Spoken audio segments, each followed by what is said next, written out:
কি বলছো তুমি মনি? আমি ঠিকই বলছি। কাল সারা রাত আমি ভেবেছি, তুই আমি, আমরা যারা ঝিলিককে খুব কাছ থেকে চিনি তারা খুব ভালো করে জানি যে ঝিলিক এই কাজ করতে পারে না। তার মানে অন্য কেউ কাজটা করেছে। কে করেছে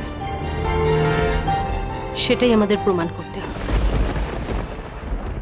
তুমি ঠিকই বলেছো মনি, প্রমাণ জোগাড় করতে তোমার সাজেশনটাও একদম ঠিক। কিন্তু মনি, এইসবের জন্য একটা নির্দিষ্ট প্রসেস আছে। আমাদের হাতে সে সময় কোথায়? আমি প্রথমে ভেবেছিলাম সমরেশকে সব কথা বলবো, তারপরে ভাবলাম যে সমরেশকে যদি বলি তাহলে কথাটা পাঁচকান হয়ে যেতে পারে।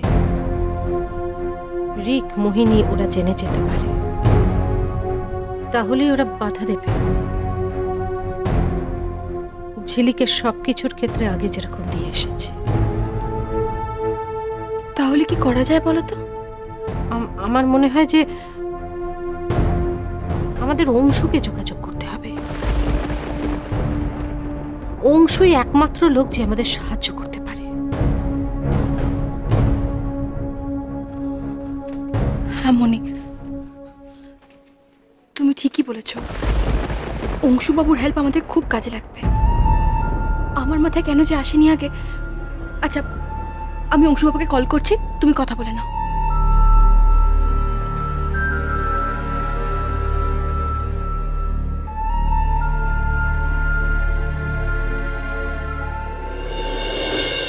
আমি যে অন্যায় করতে যাচ্ছিলাম সেটা বুঝতে পেরে আমি আমি আমি সরে আসি ওখান থেকে। আর আমার সঙ্গে সঙ্গে ওরাও ফিরে আসে। তোমাকে বলতে পেরে অনেকটা হালকা লাগছে অবশ্য। আমার মধ্যে একটা অপরাধ বোধ কাজ করছিল। কোনো সূচনায় ঘুম আসছিল না।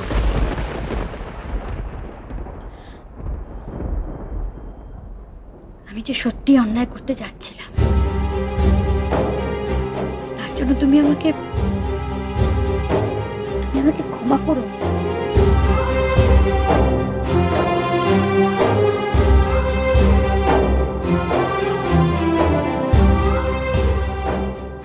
আমি জানি যে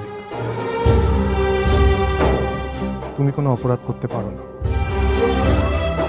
তুমি বিনা দোষে এই জেল কাস্টাডিতে আছো। এই শাস্তি তোমার প্রাপ্য নয়। তবে এটাও ঠিক, তোমরা যেটা করতে যাচ্ছিলে সেটা যদি সত্যি ঘটতো, আইন ভাঙার অপরাধে তোমরা খুব বড় বিপদে পড়তে। এই কেসটা আরো বেশি ক্রিটিক্যাল হয়ে যেত। যাই হোক না কেন, আইন নিজের হাতে তোলার অধিকার কারণ নেই। যে সে দোষী হোক বা নির্দোষ, ঈশ্বর আছে, ভরসা রাখো। সত্যিটা একদিন প্রমাণ হবেই হবে।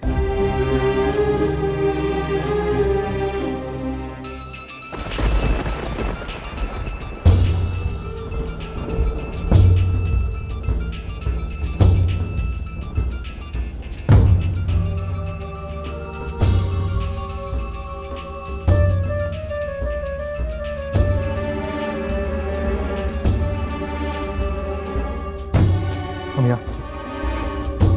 হ্যালো,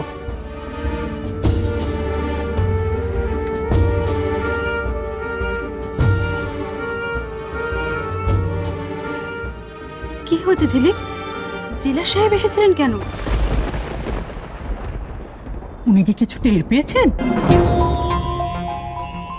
না, আমি ওই তালাটা নিজেই ওনার হাতে তুলে দিয়েছি।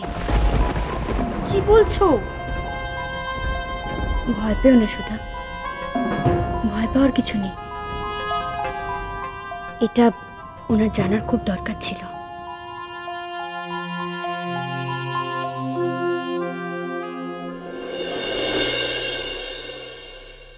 তোমাকে আমার বিশেষ দরকার অংশ।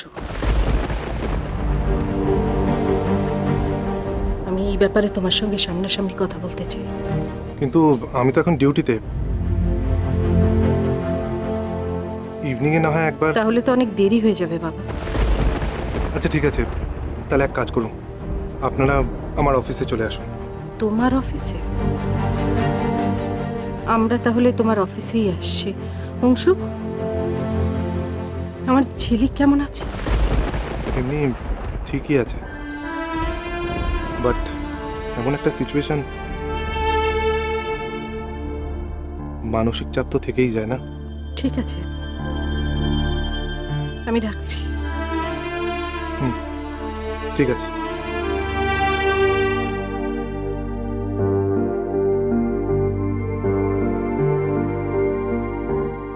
তাহলে তুমি যাবে মনি? যেতে তো হবে। অনেকে তো অনেকভাবে চেষ্টা করলো, একবার আমি চেষ্টা করে দেখি। কিন্তু আঙ্কেলকে যদি...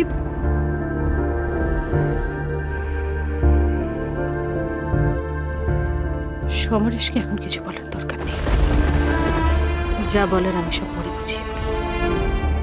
এখন কিছু বলতে হবে না।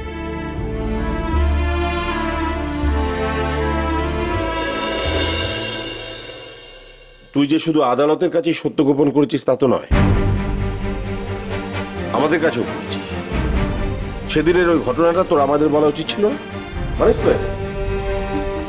তো এটাই তোমার অভিযোগ? না, শুধু তাই নয়, যেখানে তোর আর পরীর বিয়ের ব্যাপারে আমি উদ্যোগ নিয়েছিলাম, সময় হলে আমি প্রতিদেবীর কাছে গিয়ে কথাটা পারতাম, তুই 7টা রাতে কি বিলেত থেকে ফিরে এসে ওখানে যাওয়ার কারণটা আমার কাছে না হচ্ছে বিশ্বাসযোগ্য, না প্রয়োজন মনে হচ্ছে জরুরি। তাই তোমার সন্দেহ হচ্ছে, তাই তো বাবা? আরো কারণ আছে। ঝিলিককে ওখানে দেখার পর তুই ওকে আটকালি না কেন?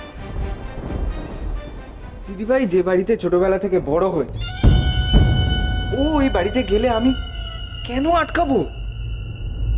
আর আমি বুঝিনি যে দিদিভাই আমার মতোই কাউকে কিছু না জানিয়ে ওই বাড়িতে গেছে। আমি সত্যি বুঝতে পারিনি যে এরকম কিছু একটা ঘটবে, তাহলে নিশ্চয়ই আটকাতাম। পুরো ব্যাপারটা অ্যাকচুয়ালি একটা কোইন্সিডেন্স, কয়েক সেকেন্ডের ফারাক। কয়েক সেকেন্ড হেরফের হলে হয়তো আমি দিদিভাইকে দেখতামই না। দেখতে না পেলে তো প্রশ্নই উঠতো না, দেখেছিস বলেই তো বলছি। আমিও তো তোমাকে সেটাই বলছি, আমি সত্যিই বুঝতে পারিনি। আমি সেদিন আমি নিজে আপসেট ছিলাম, আমার মাথা কাজ করছিল।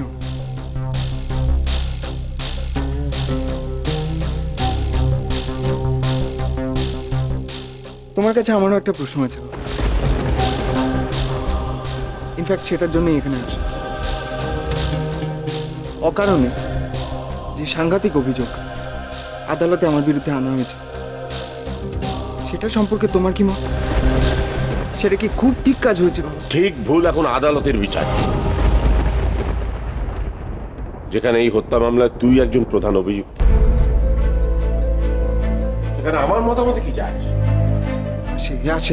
আসে বাবা, অনেক কিছু যায় আছে।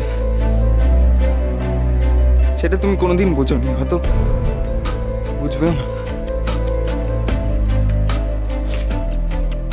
আদালত, আইন, এইসব কথা থাক, আমি তোমার কথা জানতে চাই। আমার প্রশ্নের উত্তর দাও বাবা।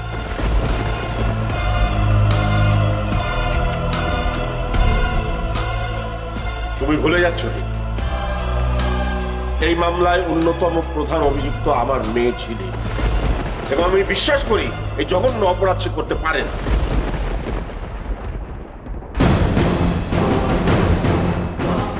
এরকম একটা বিশ্বাস আমাকে করা যায় না বাবা।